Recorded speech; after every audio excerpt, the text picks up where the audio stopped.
Hi, and welcome to the International Young Prophets. We have Dr. Melodye Hilton again. We are talking about her book, Higher Living Leadership. And we're on chapter 6. And this chapter is called What Was I Thinking? Oh my goodness. We're gonna talk about amygdala. Amygdala? I'm kind of Yes. stumbling over that one, but let's talk about that and what that is. Well, first of all, when we talk about the chapter, What Was I Thinking? A lot of times we realize we weren't thinking and that we were reacting. And so the amygdala is a little almond-shaped part of the brain in the reward center of the brain, very small, and it is the memory of emotional reaction. So if things happened to me when I was younger, let's say 10 years old, when I'm 30 years old and something similar happens, that amygdala remembers my response. Wow. So here I can be 40 years old, 50 years old, and something happens when I'm 3, and how I responded at 3 years old will rise up on the inside of me through that amygdala at that moment, and I can feel the emotions or the drama or the reactions that I had at that time. And so many times we react rather than taking the time to think. Wow. Okay, and this is we're going to talk a little bit about emotional hijacking. And I kind of had to write this one out. So, emotional hijacking is the condition that occurs when a person's emotions take over his or her cognitive ability. The taking over occurs when the reward center of the brain, coupled with the memory of emotional response from the amygdala, overrides the execution point of the brain. So let's kind of talk about that. Well, in a sense, I did explain it lightly, but the fact is, what emotion happens in a millisecond, and I must stop and choose to think. And so I don't go by default, but I go by choice. And so you hear the difference of reaction versus response. So we want to respond to situations, not react out of emotion. So did you ever hear the phrase, they pushed my buttons?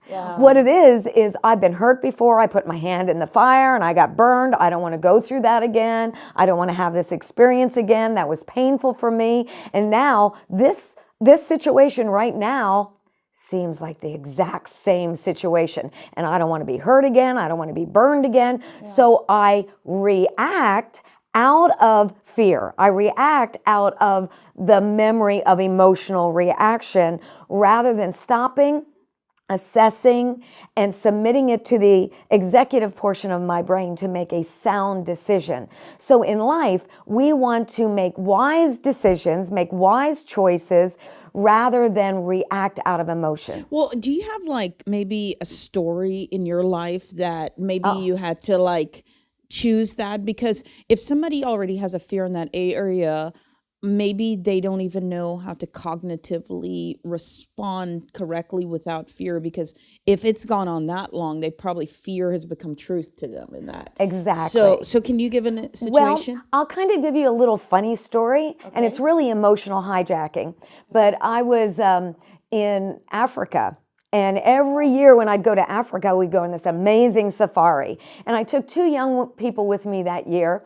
And the last day we went on a safari and we're out in the bush and there's all the wild animals and it's just amazing.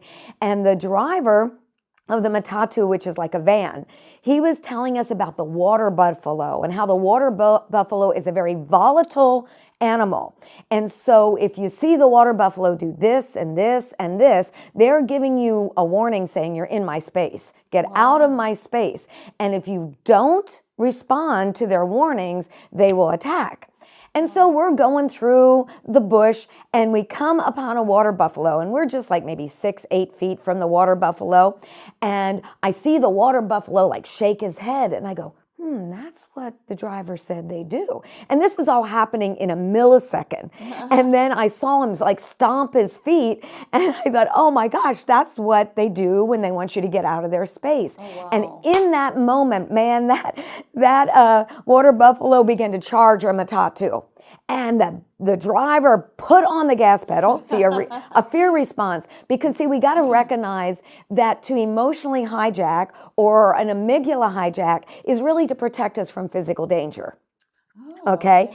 And so the moment that buffalo began to charge our matatu, he put on the gas and we're like going through the bush.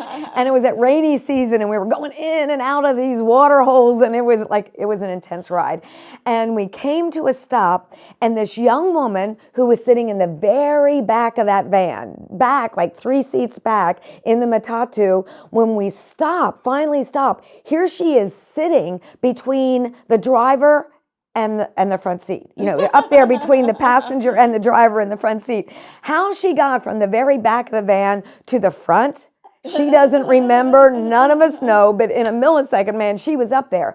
See, she had an amygdala hijack. She had an emotional hijack, which in her mind, in her thoughts, was saving her life. And honestly, if he would have hit us, he would have hit right where she was at. Wow. And so we all laughed about that. It took time for the adrenaline to go down and everyone's adrenaline to go down.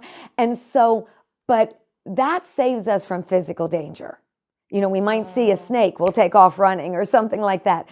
But when we respond that way to an emotional threat, when I respond that way to you, or I respond that way to an individual or to an opportunity or an open door. I stood and I spoke at this platform and I was so humiliated. Now I don't want to do that again. Or I had a negative experience. So really my emotions are overriding wisdom and I'm sabotaging myself because I'm trying to protect myself from being hurt again, from being burned again, having a negative experience again. Wow. And back before I knew the Lord, I was a man-hater. Because of the abuse I experienced as a child, I just grew up hating men. Men were all potential perpetrators. So all I had to do was see a man and immediately hatred and anger and rage rose up in the side of me. And I was a woman's libber, not because I wanted equality with men. I wanted to be better than men. I wanted to put men under my feet. And it was all because of the emotions and the experience and the pain I had at the hands of men, that was my immediate emotional reaction. And so as a higher living leader, we must recognize we cannot be responding in life through emotional reaction. Wow. We've got to submit it to wisdom. So we don't want to emotionally hijack.